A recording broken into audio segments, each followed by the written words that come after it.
Welcome to From the Shed End with myself, T.Dot. As always, thank you very much for joining me for another video. You've got 2 in 1 days. That doesn't happen often, but we had to do this one. The announcement has officially come through from Chelsea.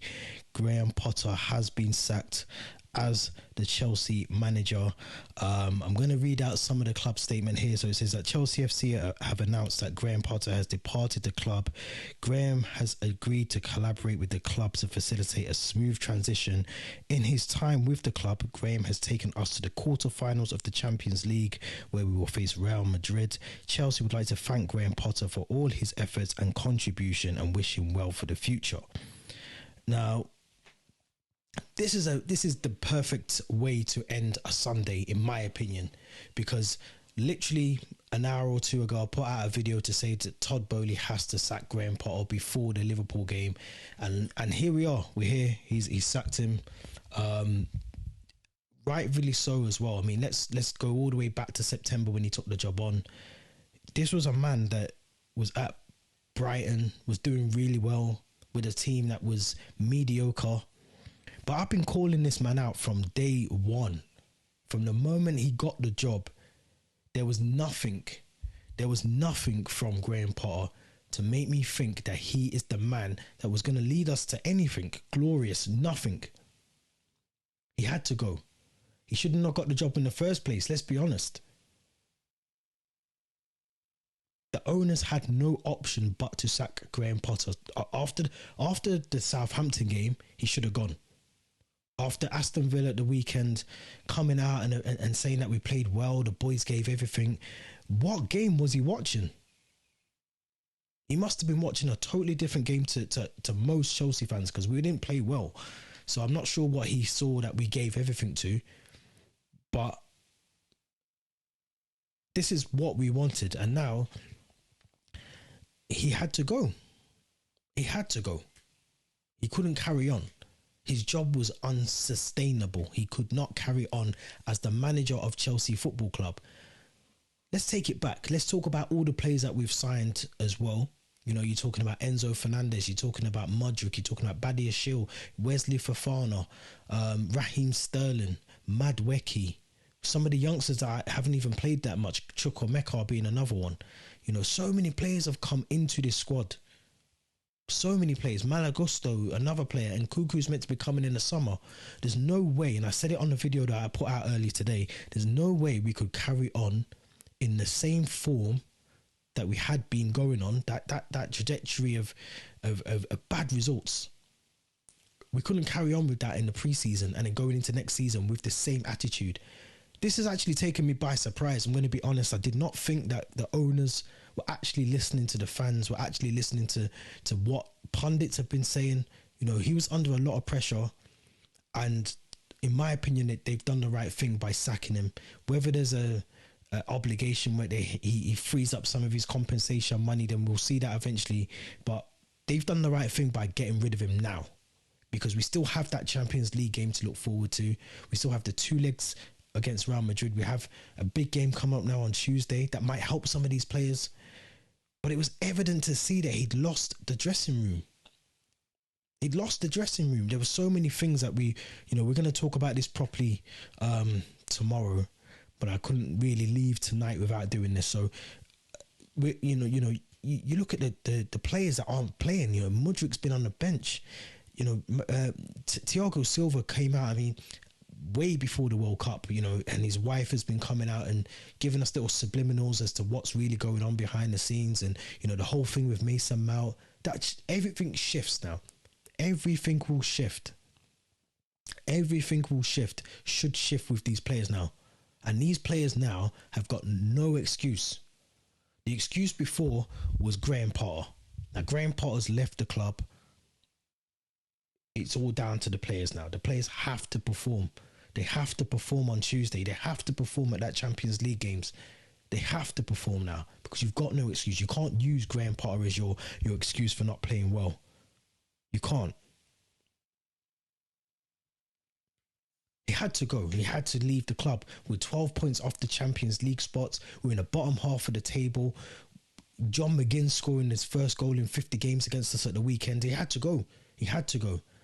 And I'm glad that he has gone, because you look at the players that we've brought in, and you look at the way that we've been playing, you know, like I said in the previous video, you know, we had 2 centre backs, 2 defenders, central defenders on our bench, and we were playing with 2 wing backs as our central defenders. That doesn't make any sense. So we had to, you know, there's so many things that we're going to talk about in tomorrow's match preview, but this is mental. I mean, people are going to talk about the money, you know, the fact that we bought him out for 20 million from Brighton. We put him on a big deal, you know, 12 million pound a year.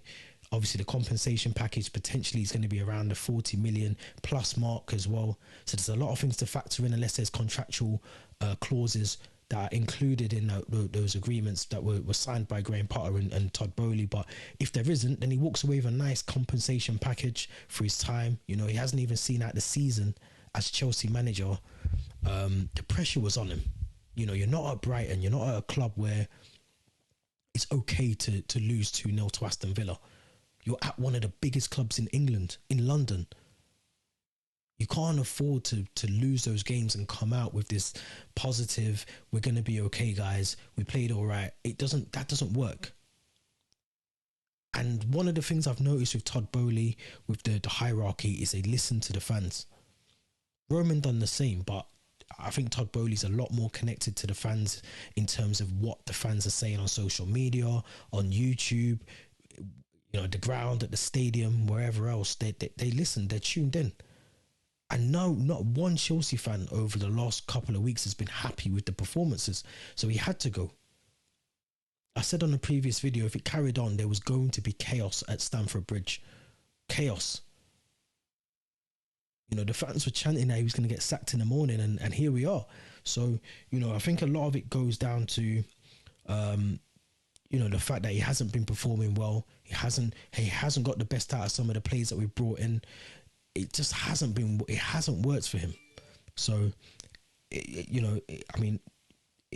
look, someone just sent me the record here. Graham Potter's record: 31 games, 12 wins, 8 draws, and 11 defeats. I mean, that's poor. That's poor for a top club. So I'm glad he's gone. I'm glad he's not here anymore. As unfortunate it is for anyone to lose their job, but let's not forget he's going to get 40 million out of this. He's going to get a nice compensation package out of it. So I wouldn't worry about him getting another job. I think he'll be fine. Now, as soon as the news broke, literally about half an hour ago, my phone's been going mental, and 2 names, and I said Nagelsmann before on my previous video. Now, obviously, Brendan Rodgers has also left Leicester today as well.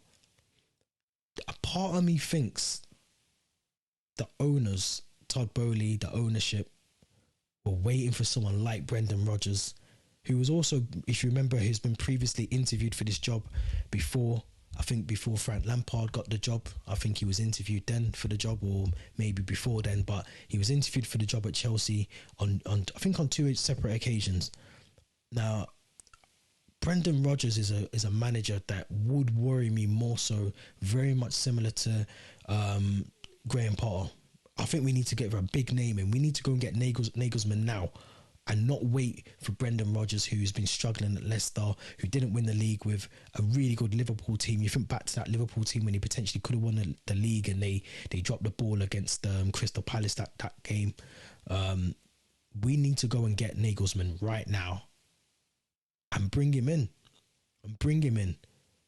And I also want every fan out there, every Chelsea fan, when I said in October, when I said in August, when I said in September, when I said in November, when I said in December, that this man is not good enough to manage Chelsea, I want my flowers for that, because at the end of the day, I could see it from a mile off.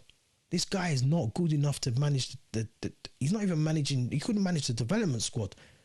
He's not good enough. I said that at the start. I got a lot of backlash. I got a lot of everything. Now the time has come. Graham Potter has moved on. We're going to talk about this a lot more in our video tomorrow. Who do you think Chelsea should go for? Should it be Brendan Rodgers or should it be Nagelsmann? Is it the right decision that Todd Boehly's made to sack him as well? Let me know your thoughts in the comments. We're going to touch on all of this tomorrow. Me and Theo are going to be back for a live about 7 o'clock tomorrow. So make sure you tune in for that one. We're going to be live, so make sure you get involved. This has been T.Dot. Don't forget to smash that Linktree link as well. Until next time, until tomorrow, we'll be back. Thank you very much for watching. Check out the other video as well from today. Let me know your thoughts on that. But yeah, Brendan Rodgers or Nagelsmann to replace Graham Potter. Let me know what you think. Thanks for watching.